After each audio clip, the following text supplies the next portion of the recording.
Estamos de volta com um assunto que vai ser discutido na próxima semana.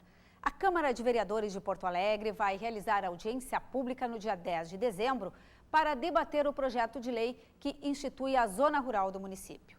A medida frustrou os produtores da capital, que tinham a expectativa de que a matéria fosse direto à votação. Vamos entender melhor essa delimitação da cidade na reportagem de Flávia Polo. Há 15 anos, uma área de 4.000 hectares no extremo sul de Porto Alegre recebeu a denominação de Zona Rururbana. Desde então, esta nomenclatura tem gerado descontentamento no setor rural. Um projeto de lei encaminhado à Câmara dos Vereadores pretende devolver a esta área do município a definição de zona rural. Tu tens produtores com talão de produtor na zona rural, mas na realidade tu não tem zona rural.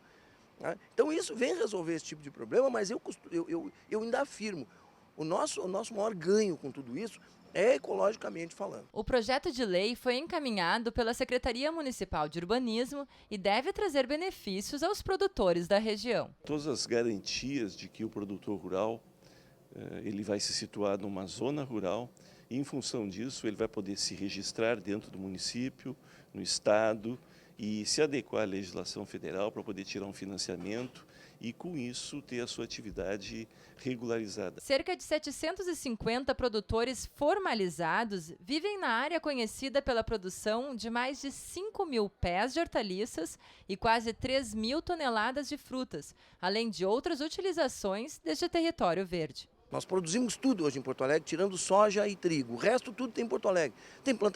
Tem plantação de arroz, criação de gado, uma genética muito boa e em crescimento dos ovinos. Nós temos 23.000 cavalos na zona sul de Porto Alegre. Isso é muito mais cavalo do que muita cidade que se diz interiorana e gaúcha. Não é? Quem são esses? São pessoas que estão lá com os seus animais para fazer lazer, sabe, fazer esporte, mas estamos lá e isso fomenta a nossa zona rural com o quê? Com plantação de pastos, né? com arreios, com veterinários trabalhando. Isso tudo é uma máquina geradora, então, de empregos e geradora de receita para o município também, que isso não aparece nos dados, mas tem que ser considerado. Nessa propriedade rural de 10 hectares, no bairro Vila Nova, seu Ildemar produz frutas, hortaliças e convive em harmonia com a natureza. A família utiliza a terra desde 1966. Apesar de já ter recebido propostas para a venda da propriedade, ele não pretende sair tão cedo.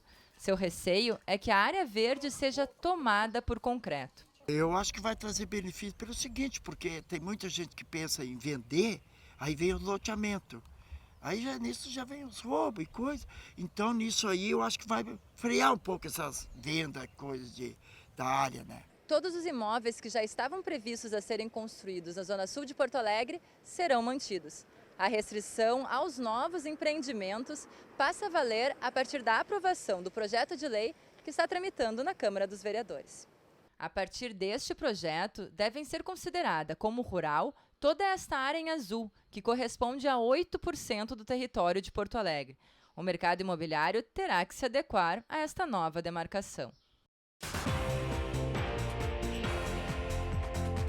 Polícia Civil Gaúcha, com apoio da Polícia Federal e auditores da Receita Estadual, deflagraram operação nesta sexta-feira para desmantelar uma quadrilha que cometia irregularidades tributárias no ramo de carnes. A fraude envolve frigoríficos, empresas que faziam o transporte do alimento, atacadistas e varejistas.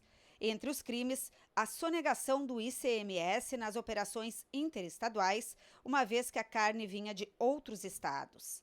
Entre os presos estão empresários, fazendeiros e os chamados laranjas.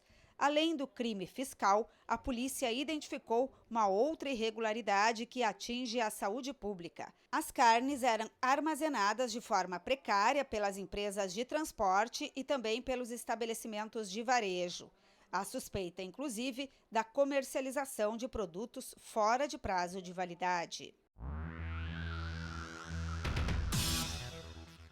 Hoje uma massa de ar seco ainda toma conta da região sul e deixa o dia perfeito para atividades ao ar livre, tanto para o campo como para o lazer.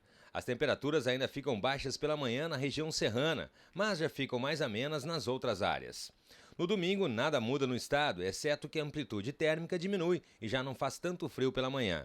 E na segunda-feira, o dia começa com tempo firme e ensolarado em todo o sul do Brasil, com calor em todas as cidades. Porém, a trégua é curta e o tempo muda com a aproximação de uma nova frente fria que traz nebulosidade e pancadas de chuva aos municípios que fazem fronteira com o oeste e sul do estado até o final do dia. O AgroBand de hoje fica por aqui. A gente se vê no próximo final de semana. Até lá!